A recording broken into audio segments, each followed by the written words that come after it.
ભગવાનની દયાથી આનંદ, એ તો આનંદનું જ ધામ છે.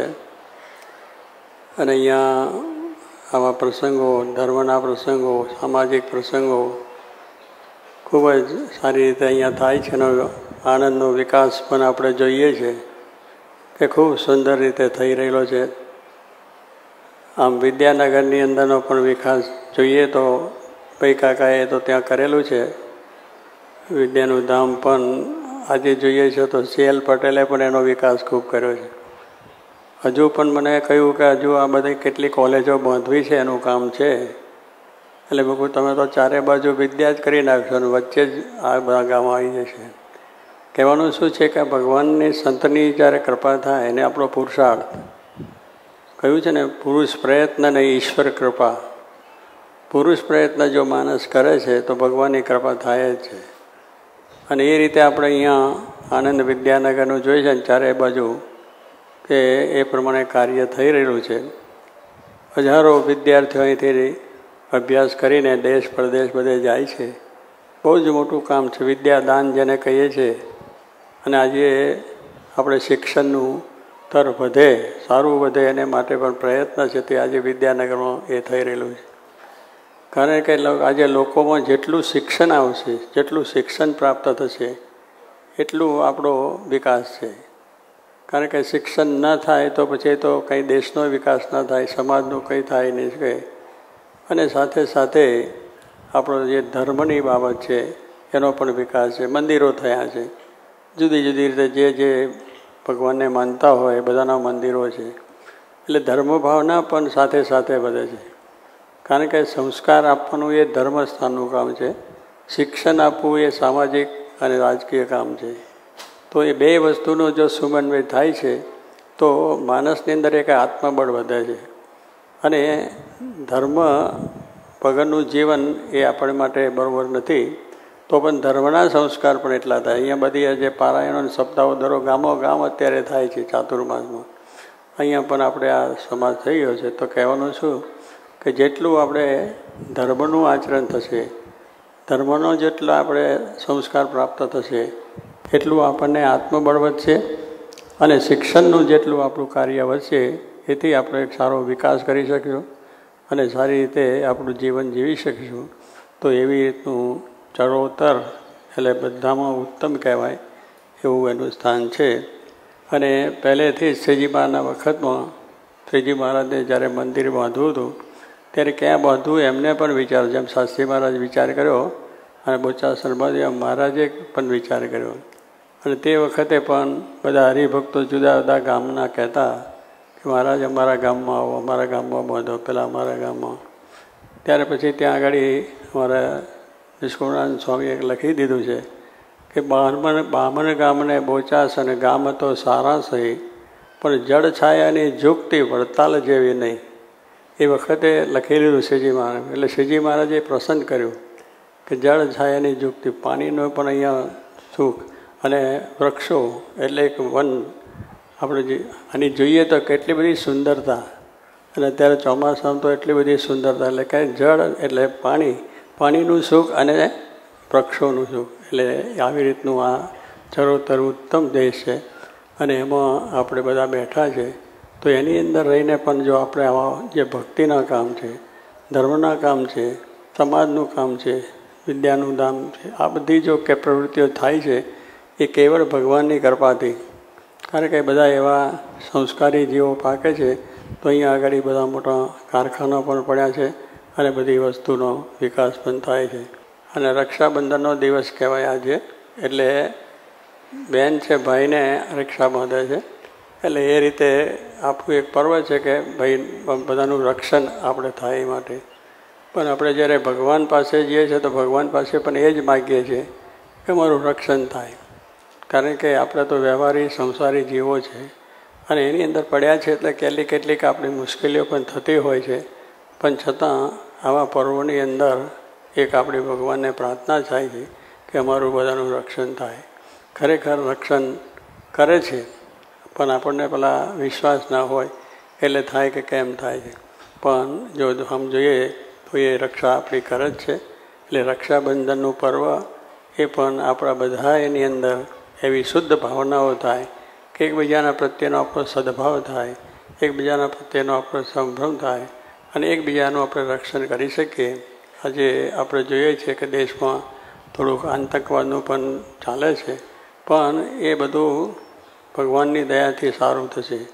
એટલે કારણ કે દરેકની અંદર આ પ્રમાણે જુદી જુદી ભાવનાઓ રહી છે. પણ શાસ્ત્રોને ધર્મ આપણે શીખે કે ધર્મો રક્ષતી રક્ષ, તમે ધર્મનું રક્ષણ કરશો તો ધર્મ આપણું રક્ષણ કરશે.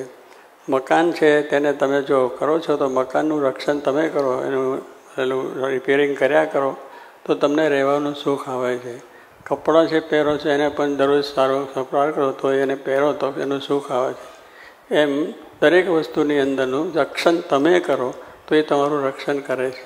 એમ આ બધી વસ્તુની અંદર આપણે જો ધર્મનું રક્ષણ કરશું, ભગવાનનો આશરો રાખીશું તો એ પ્રમાણે ભગવાન સર્વનું રક્ષણ પણ કરશે અને સર્વને સુખ શાંતિ પણ થશે. એટલે માટે આપણા જીવનની અંદર આપણા બધા જ કાર્ય કરવાના છે, વ્યવહારિક, સંસારિક અને બધું કાર્ય કરવું જ જોઈએ. સંસાર છે એનો વિકાસ એ કરવાનો છે. એટલે બધી જરૂરિયાતો છે. એમ નથી કે બધી વસ્તુ આપણે નથી જરૂર, પણ એ જરૂર છે એની સાથે મુખ્ય વસ્તુ ભગવાન છે અને આપણો ધર્મ છે. એની અંદર જેટલી આપણી દ્રઢ નિષ્ઠા સમજણ હશે એટલું કામ આપણું સરળ થશે. એટલા કામ આપણે જે કંઈ કરીએ કામ સામાજિક આ પ્રવૃત્તિઓ બધી છે અને જે કંઈ આપણું કામ કરીએ છીએ એ બધા એની અંદર, એટલે સંસારી કાર્યો હોય ને સામાજિક કાર્યો હોય ને બધા જે કંઈ હોય એ બધાની અંદર પણ ભગવાન મુખ્ય વસ્તુ છે.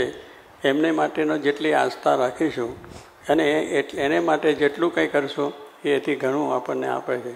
આજે બ્રાહ્મણ છે એ આપણને આ શું કહે છે કે સ્વસ્તિ કલ્યાણ, કે તમારું કલ્યાણ થાય. એક ઘરનું દાન ને શસ્ત્ર ઘરનું પૂન. બ્રાહ્મણ બોલે, રાખડી બાંધવા આવે, અગર કંઈ કામ માટે આવે ત્યારે બોલે છે કે એક ઘરનું દાન તમે એક ઘરનું આપશો તો 1000 ઘરનું તમને ભગવાન આપશે. કારણ બ્રાહ્મણનું કેટલું બોજ ગજું, આટલું એટલે એટલું જ બોલે ને. પણ ભગવાન શું કહે છે કે એક ઘરનું દાન ને અનંત ઘરનું ફળ. એટલે એનું તો કંઈ ફળની અનંત નહીં, અનંત ઘણું ફળ. એટલે ભગવાનનું મન મોટું છે. આપણે મનુષ્ય રહ્યા, મનુષ્યનું મન કેટલું હોય, આપીને થોડું આપે, વધારે આપે, બધું આપે, પણ કોઈ સર્વસ્વ આપનારા તો બહુ ઓછા હોય છે. એમ ભગવાન આપવા બેઠા છે તે આનંદ ઘણું આપે છે. એટલે આજના દિવસે પણ ભગવાનને આપણે પ્રાર્થના કરીએ કે અમે તો કંઈ કરીએ નથી, પણ જે કંઈ અમે કર્યું છે એનું ફળ અમને એવું તમે આપો કે અમે એ પ્રમાણે આપનું જે અપરંપાર સુખ છે, આપણા ધામનું સુખ છે અમને પ્રાપ્ત થાય અને એ રીતે આપણે પ્રાપ્ત કરીને સુખિયા થવાનું છે. તો મહારાજે કહ્યું છે કે આ પ્રમાણે આવો જે અવસર આપણને મળ્યો છે તો એનાથી આપણે પણ આપણને જે કંઈ થોડું ઘણું થાય એવું તે સવારે ઉઠીને ભગવાનની પ્રાર્થના કરીને નીકળો ને તોય બહુ છે. ભગવાનને કંઈ બહુ જોતું નથી, બીજાનું તો છે, પણ ભગવાને તો કેવું છે કે જો થોડું ઘણું પણ ભગવાન માટે કર્યું હોય, સારી ભૂમિમાં તમે વાવો તો થોડી મહેનત કરવી પડે અને સારું ફળ મળે છે. પણ પેલી હાવ કાજળમાં નાખો તો મહેનત જાય ને બધું થઈ જાય. પેલા એમાં કહ્યું ને ખાર ભૂમિમાં વાવીએ તો કંઈ ઉગે નહીં ને નહીં થાય. એટલે જ આપણે કહ્યું છે કે વિવેકી જનને એમાં વિચારીને જોવું, ઉપાત્રને દાન દેવું તે બીજ ખારમાં બહુ રે. વિવેકી જનને એમાં વિચારીને જોવું. આ એક કીર્તન કર્યું છે કે આપણે વિવેક છે, કારણ કે માણસની અંદર વિવેક છે, બાકી પશુ બીજામાં વિવેક નથી. એટલે આમની મેં તો આપણે ખાઈએ છીએ ને એ ખાય છે, પણ એ ખાય છે રસ્તા ઉપર, બીજી રીતે આપણે ખાઈએ છીએ. પણ જો વિવેક છે એટલે માણસ કહેવાય છે, પેલાને પશુ જ કહેવાય છે. એ હુએ છે ને આપણે હુએ છે રસ્તા હું, એટલે એને વિવેક નથી ભગવાનનું. એટલે કહેવાનું છે કે આમ દરેક વસ્તુ જુઓ તો મનુષ્યની અંદર વિવેક ભગવાને આપ્યો છે. તો વિવેકથી વિચાર કરવાની વાત કરે છે કે તમે જે કંઈ કાર્ય કરો એવું કાર્ય કરો તો કે આખા સમાજને શાંતિ થાય, સમાજનું શાંતિ થઈ જાય, આપણા કુટુંબ પરિવારનું થાય, ગામનું થાય, તાલુકાનું, દેશનું સંબંધ થઈ જાય. એમ ભગવાન કહે છે કે એટલું તમે જો કરશો તો પણ વાંધો નહીં. પણ એમ કહીશું ખારી ભૂમિમાં તમે ગમે એટલું વાવો તો કંઈ ના થાય. એમ ખોટે રસ્તે પૈસા, ખોટે રસ્તે શક્તિ, ખોટે રીતે બધે વિચાર કરીને કરીએ તો એથી બધું નુકસાન જ થાય ને કોઈને લાભ ના થાય. પણ થોડું પણ સારું કામ થાય તો હજારોનું ફળ થઈ જાય. એમ વિવેક છે તો માણસને વિવેક છે એટલે માણસ કહેવાય છે.